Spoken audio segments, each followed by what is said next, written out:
¿cómo están? Bienvenidos. Estamos iniciando una entrevista verdadera aquí en la red. Vamos a conversar sobre el proceso judicial que siguió al tsunami que nos afectó el año 2010. Han pasado 6 años y se pueden estar viviendo los últimos minutos en la justicia. Estamos con uno de los abogados que representa a las víctimas, es abogado creyente en este caso, Alfredo Morgado. Él representa exactamente a 20 víctimas, 19 de ellas fallecidas, una herida después del tsunami. Abogado, muchas gracias por acompañarnos. ¿Cómo está? Gracias por invitar, Beatriz. Abogado, ¿qué va a pasar el próximo día 4 de abril? El 4 de abril se desarrolla la audiencia de suspensión condicional del procedimiento. Perdón, ¿qué significa suspensión condicional?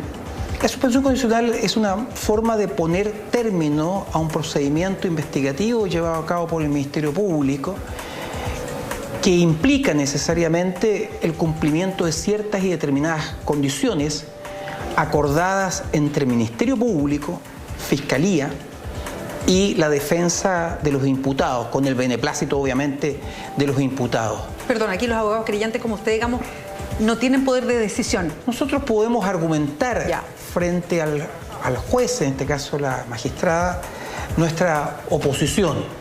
Se lo adelantamos al fiscal regional, José Luis Pérez Calaf, cuando nos llamó hace una semana, más de una semana, y nos notificó de este acuerdo, nos informó del acuerdo, le dijimos inmediatamente a nosotros no nos parece, estamos en desacuerdo absoluto, vamos a alegar en contra y esa posibilidad cierta va a existir el día 4 de abril.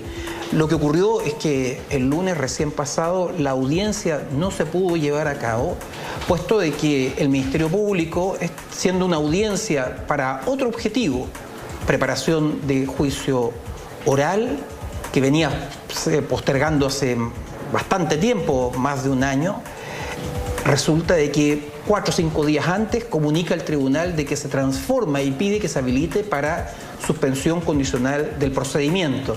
Pero ahí requiere un requisito adicional, que las víctimas, familiares en este caso los fallecidos, sean notificados para poder ser escuchados en el tribunal. Y aquello no estaba cumplido y por lo tanto ahora el tribunal tiene que notificar y por eso es que se postergó hasta el día 4 de abril. Se da ese otro plazo. Justamente. Abogado, han pasado 6 años y esa es una de las preguntas. ¿Por qué tanto tiempo en llegar a lo que puede ser el final o el inicio del juicio oral, si es que esto no avanza, digamos? Y justo de la mano con esa pregunta le quiero consultar por el cambio de estrategia de parte de la Fiscalía, que uno pareciera no entender. Estábamos acostumbrados a la fiscal Solange Huerta, que hizo una investigación que todos, desde los abogados creyentes como ustedes, la defensa, en fin, han considerado una investigación muy acuciosa, muy detallada, se tomó tiempo, fue al extranjero a hacer pericias, o sea, una muy completa investigación. Y ella llevó adelante este juicio y ella tenía la intención, lo dijo varias veces, de llegar a un juicio oral. ¿Por qué hay cambio de fiscal y cambio total de estrategia? Porque el nuevo fiscal, José Luis Pérez, pareciera no querer llegar al juicio oral. Pero, ¿por qué el cambio de estrategia? Más que de estrategia, creo que es un cambio de definición. ¿Cómo culmina este procedimiento? Bien lo dijo usted, había una definición clara, precisa, rotunda, inequívoca del Ministerio Público, encabezado en aquella época por la fiscal Solange Huerta, en torno a que esto terminaba en juicio oral, sí o sí. Lo dijo ella muchas veces. Claramente, a todos los intervinientes. Nosotros obviamente lo transmitimos a los familiares de las víctimas. Ese era el norte, por eso es tanta desolación hoy en día, porque este cambio diametral de criterio jurídico, muy relacionado con que por qué tanto tiempo. Es cierto que es una investigación tremendamente compleja, difícil. Detrás de ello todo un equipo humano del Ministerio Público, que también lo componían, además de quien lo lideraba, la fiscal Solange Huerta, el fiscal Castellano, con mucha experiencia, el fiscal Luis Tapia. Además un trabajo de otros funcionarios del Ministerio Público, otros fiscales, pero también un trabajo tremendo de la PDI, un equipo especial que ha recorrido todo el territorio nacional, principalmente las zonas afectadas. Y que todo esto termina así. Claro, el periodo investigativo fue extenso, pero después cuando se cierra la investigación, Perdón, ¿cuándo fue eso? ¿Cuándo se cerró definitivamente esto para hacer memoria? Hace prácticamente 2 años se cierra la investigación y Cuando estábamos a puertas de la preparación de juicio oral, cuando ya teníamos definida una fecha, cuando se había presentado la acusación, todo se suspende porque las propias defensas presentan un recurso ante el Tribunal Constitucional. Recurso que tuvo paralizada la causa por más de un año. Perdón, esa fue, y se lo pregunto así, ¿esa es una estrategia de las defensas para dilatar todo esto? Ellos están en su derecho. Sí. Los por qué es discutible, están en su derecho. En el Tribunal Constitucional perdieron, rechazaron todos los recursos y cuando estábamos listos ya, cuando se levantó la suspensión, se reactivó el procedimiento y cuando nuevamente teníamos fecha determinada y precisa para preparación de juicio oral, resulta de que un día antes, esto ocurrió en diciembre del año pasado, un día antes, un abogado defensor, obviamente los imputados, presentó su renuncia por escrito al tribunal. Nosotros ese día, cuando era la audiencia de preparación de juicio oral, debo precisar de que para poder tener una salida alternativa, la última oportunidad es justamente antes de que se lleve a cabo la preparación de juicio oral. Y cuando estábamos listos ya para preparar el juicio oral, resulta de que en esa audiencia se ve suspendida por la renuncia de un abogado defensor y obviamente el imputado no tiene abogado, se le designa inmediatamente el defensor público, llega el defensor público, pero el defensor público, la Defensoría Penal Pública, no conocía la causa, sí, no conocía los numerosos y voluminosos expedientes de la carpeta investigativa. Y naturalmente entonces se tuvo que suspender. En esa oportunidad quedó claro para la fiscal Solange Huerta que no era ella la que iba a seguir con este proceso y que ciertamente pudiera haber otro criterio. Nosotros jamás pensamos que pudiera haber un criterio diverso y cambiar de tal manera, en forma tan diametral. Perdón, abogado, ¿y qué pasó con la fiscal Solange Huerta? ¿Qué motivó su salida del caso? No, porque cumplía su periodo. Todos sabían de que ella cumplía su periodo en una fecha determinada y por lo tanto su periodo al frente de la Fiscalía, al frente de la Fiscalía, a cargo de la Fiscalía Regional Occidente. Entonces uno se dice, claro, había claridad precisa en torno a cuándo terminaba su periodo. Todos sabían que ella tenía una definición concreta en torno a que esto era juicio oral sí o sí. Incluso ella proyectaba cuánto podía acusar a las personas consideradas hoy día responsables, imputadas como responsables. Ya el Ministerio Público había deducido su acusación, todos los creyentes adherimos a esta acusación en perjuicio de cada uno de los 6 imputados. Definición de figura cuasi delictual, sí, cuasi delito de homicidio con resultado múltiple con respecto a los 6 imputados. Pero hubo este cambio diametral, claro, entre medio tenemos nuevo fiscal nacional, nuevo fiscal regional, nuevas designaciones. Y ahí es como sale Solange Huerta y entra José Luis Pérez. Justamente. Ahora, a ver, uno mirándolo afuera, usted es el abogado, pero si hablamos de medidas que empezaron a alargar este juicio, que estaba a puertas del juicio oral hace 2 años, bueno, me imagino, y yo lo pregunto, ¿es una estrategia de las defensas para evitarse a Solange Huerta? Yo siempre trato de partir de la buena fe de todos los que componen el sistema. Hoy día es de pocos que tienen buena fe en Chile, abogado, en todo caso. Yo trato de ver el lado lleno del vaso. Y también trato de verlo de la misma manera con estas nuevas designaciones. Perdón, pero ¿usted pensaba que José Luis Pérez, el nuevo fiscal regional, recientemente nombrado, como dice el abogado Morgado, por el nuevo fiscal nacional, iba a continuar la misma línea de Solange Huerta? El fiscal regional fue designado cuando estaba a punto de terminar su periodo Sabachahuá. Ah, perfecto. No fue el fiscal Labot, digamos. Claro, justamente. Es decir, nosotros y las familias, las víctimas también, yo quiero decir un país entero. Esto es un tema país. Estamos frente a instituciones permanentes, Ministerio Público, ente persecutor, Fiscalía Regional Occidente, Fiscalía Nacional, objetivamente investiga con principios sólidos. No podíamos menos que creer que si la misma Fiscalía, institución, resuelve llevar después de un tremendo trabajo, inversión también material, económica, en peritajes, entre otros, horas hombre-mujer, con una definición clara, que la misma Fiscalía se planteara diametralmente distinto después de toda la inyección de recursos humanos y materiales y terminarlo en una suspensión condicional que va a implicar que cumplía las condiciones, se sobresee definitivamente a todos los imputados. Nosotros no podíamos pensar que ese fuera el resultado. Lastimosamente es así. Abogado, ¿qué argumenta el nuevo fiscal del caso, el fiscal José Luis Pérez, para pedir esta solución, llegar a este proceso que terminaría antes de un juicio oral en el caso del tsunami? Pero no me responda ahora, tenemos que hacer una pausa aquí en Entrevista Verdadera. Seguimos conversando con el abogado Alfredo Morgado.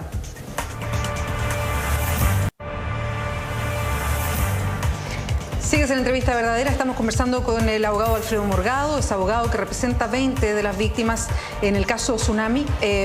Abogado, es bueno decir que los imputados, lo hemos mencionado ya, básicamente pertenecen a dos organismos, uno son de la ONEMI, otros del CHOA, y está el subsecretario del Interior de la época, que era el que tenía que velar justamente porque estas organizaciones funcionaran. Quedamos en algo pendiente, y es: ¿qué argumento entrega el nuevo fiscal que vino a reemplazar a Solange Huerta, el fiscal José Luis Pérez, para pedir esta fórmula que están ahora cuestionando antes de ir a juicio oral? A ver, él cuando nos reunimos señala que está preocupado por todos, ¿no? Incluye a las víctimas, a los familiares. Perdón, ¿y él escuchó en algún momento a las víctimas? ¿Habló con ellos? Hasta el día de hoy, entrevista privada que yo sepa, o tal vez con más gente que yo sepa, no ha tenido conversaciones con las víctimas. La única aproximación con las víctimas ha sido la conversación que sostuvo con nosotros, en la cual nos notificó de lo ya acordado, afinado, sin posibilidad alguna de que nosotros pudiéramos discutir el tema. Y la explicación, preocupado de todos, preocupado de las víctimas, este concepto de revictimizar por el hecho de enfrentar un juicio oral de tanto tiempo, pudiera entenderse, pero sí el deseo, el anhelo inequívoco de las víctimas, de los familiares hoy en día, es uno solo: juicio oral. Si eso es lo que se les dijo, ni siquiera promesas, ellos lo daban por cierto. Es que eso le quería preguntar, porque si alguien conoce por lo menos a 20 de las víctimas que están en este proceso de usted, que los representa y que dialoga con ellos permanentemente, los 20 querían ir a juicio oral. Claro, por cierto, sí. Todas de las víctimas, y potenciadas también todos entre ellos por todo el sufrimiento, por el dolor, sobre todo pensando, y voy a recordar cuando los primeros días de marzo, mediados de marzo, mejor dicho, se presenta la primera querella. Don Hugo Fuentealba, que perdió a su cónyuge en Dichato, que luchó, él sufrió, se vio arrastrado por el maremoto. Resulta de que él escuchó cuando se dijo: no, esto es la fuerza de la naturaleza. Después escuchó: es que la gente debería haber escalado a buen resguardo. Pero resulta de que don Hugo Fuentealba y su familia se fueron a los cerros y escuchan desde lo que es los medios de comunicación de que no había riesgo alguno de maremoto, tsunami. Escuchan a sus autoridades, en quienes confían cuando están desesperados en la oscuridad. Creer en las instituciones, eso se nos enseña de chiquitito. Sí. Y bajaron y la ola los atrapa. Entonces escuchar que la fuerza de la naturaleza, que la gente fue imprudente. No, confiemos en las instituciones, confiemos en el Ministerio Público, querellémonos. Y se querellaron. Y gracias a la investigación maciza del Ministerio Público, de la fiscal Solange Huerta y su equipo, se obtuvo un resultado. Y la culminación de ese resultado pasaba por un juicio oral, donde las defensas iban a plantear absolución. Los tribunales resolverán. Pero las víctimas planteaban que se condenaran. Como dije recién, los tribunales, que sean los tribunales en un Estado de Derecho democrático los que resolvieran, pero hoy en día ya no existe esa posibilidad. Abogado, pasa con este caso además, y por algo que usted mismo señala, en que nadie puede pensar que aquí hubo una negligencia malintencionada. Uno entiende que ninguna de las personas que hoy día están imputadas y que van a ser, seguramente, van a seguir todo este proceso, pero que son los responsables, actuaron con algún tipo de maldad. Y me imagino que todos los días de su vida se van a acordar de las decisiones que tomaron. Por cierto. Pero también uno entiende que aquí hay víctimas y que las víctimas necesitan saber y mirar a la cara a quien es responsable de la muerte de sus familiares, de sus hijos, primos, en fin, uno entiende también eso. Por eso le quiero preguntar, este proceso ha sido súper delicado, porque además ha involucrado directamente en algún momento, y se le apuntó a ella, a la presidenta de la República, Michelle Bachelet. ¿En algún momento podía llegar a la presidenta? ¿Podía efectivamente esto llegar a que Michelle Bachelet estuviese acusada o tuviese que estar en el, voy a ponerlo así, en el banquillo de los acusados, o acudir a tribunales a entregar todo su testimonio? ¿Esto iba a llegar en algún momento a la presidenta? A ver, la definición del Ministerio Público en este trabajo objetivo de la fiscal Huerta era claro, en el sentido de que no tenía responsabilidad penal, criminal, la presidenta Bachelet. Ella prestó declaración en 2 oportunidades ante la Fiscalía, aportó antecedentes bastante relevantes. Pues bien, también hubiera sido bueno que ella hubiera declarado en un juicio oral. Ella está consagrada, establecida como testigo dentro de los medios de prueba del Ministerio Público. ¿Y usted no cuestiona que nunca Solange Huerta la haya declarado imputado con responsabilidad? No, que era la máxima autoridad de la República, pero en la aplicación del derecho, en el sistema de protección civil, llega hasta un límite. Y ese límite es el Ministerio del Interior, que en ese día, por llegar temprano, recayó en el subsecretario. Patricio Rosende. Justamente. Pero ahí está el límite jurídico. Abogado. Y por eso es que aplicando el marco jurídico, que también se aplica al resto de los que hoy en día son imputados, es que se les acusó por lo que son sus actuaciones. Sus responsabilidades ahí consagradas. Abogado, le preguntaba por el caso de Michelle Bachelet porque fue algo que se discutió mucho, apareció y se ventiló por los medios de comunicación. Entonces, le pregunto, siguiendo ese mismo hilo, la decisión que hoy día toma el fiscal Pérez Calaf de anticiparse al juicio oral y que llegue el proceso hasta acá con este acuerdo que se quiere realizar, ¿es una decisión para usted puramente jurídica o finalmente es una decisión política? A ver, yo prefiero quedarme que esto es un tema de criterios jurídicos. Como hombre de derecho, mi madre fue juez durante tanto tiempo, entonces uno aprecia sus instituciones. Me costaría creer de que existen otro tipo de consideraciones. Es cierto que debería haber declarado en calidad de testigo la presidenta Bachelet. Es cierto que diversos ministros de Estado de la época. Es cierto que una imputación en torno a quien fue subsecretario de Interior. Pero es difícil creer, de verdad. Pero también me pongo en lugar de las familias.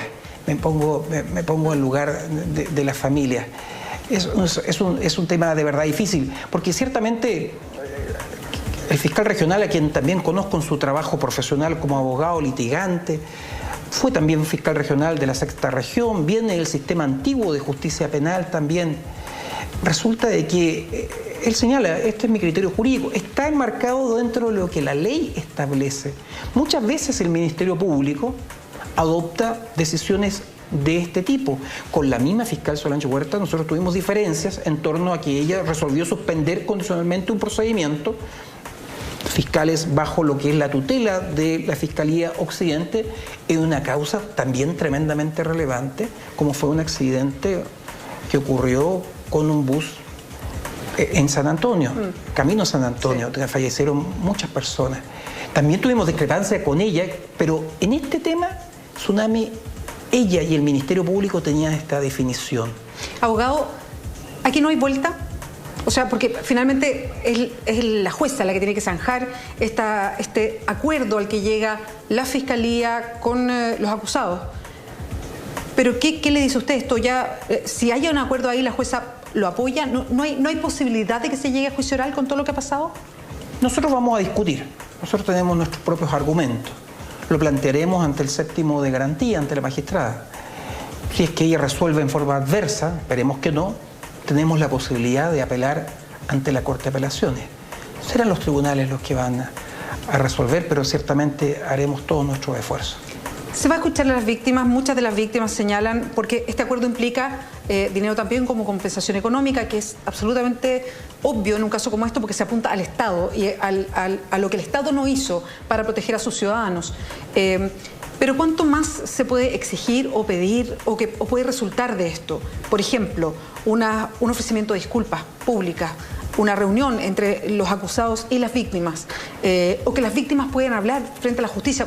¿Cuántos de estos más se puede lograr? A ver, hay un hecho concreto, es decir, las víctimas tienen el derecho de ser escuchadas ante el tribunal en este debate si se suspende condicionalmente la causa o no. Más allá de lo que hablaron, digamos, en la sala y que provocó ahí un momento tenso. No estuvo ese día lunes dentro de los protocolos, dentro de lo que se puede hacer. Se entiende que ese anhelo de ser escuchado de las víctimas se tradujo en que ellas se tomaran la palabra. Rescato la prudencia, la mesura, la altura de la juez, quien, a pesar de que solicitaban el desalojo, a pesar de que estaba Gendarmería y pudiera haber desalojado, ella llamó a la prudencia, llamó a la calma, repitió a las víctimas que iban a tener el derecho en su oportunidad de ser escuchadas por el tribunal, pero lastimosamente no era la ocasión desde la perspectiva legal. Por lo tanto, dio un espacio para que pudieran hablar, pero un espacio limitado, y llamó al orden. Y ciertamente primó la prudencia, terminó la audiencia y tenemos el 4 de abril la posibilidad cierta de que las víctimas no solamente tienen la posibilidad, sino que efectivamente los familiares van a poder ser escuchados. ¿Qué le ha parecido a usted la actitud, la fórmula que han seguido los acusados en este caso? Se lo pregunto a usted como abogado querellante. Específicamente Patricio Rosende, que era subsecretario del Interior, Carmen Fernández, que era la directora de ONEMI, no me acuerdo el nombre, pero la persona que estaba era responsable del CHOA, que hoy día son parte de los acusados. Es que ellos están en su derecho, es decir, el derecho de las defensas. Todo esto está enmarcado dentro de una dinámica legal. No me corresponde a mí señalar con el dedo. Uno lo que cumple una función determinada, un rol preponderante en representación de las víctimas, con todo el impulso que requiere la necesidad de justicia y de verdad de las familias.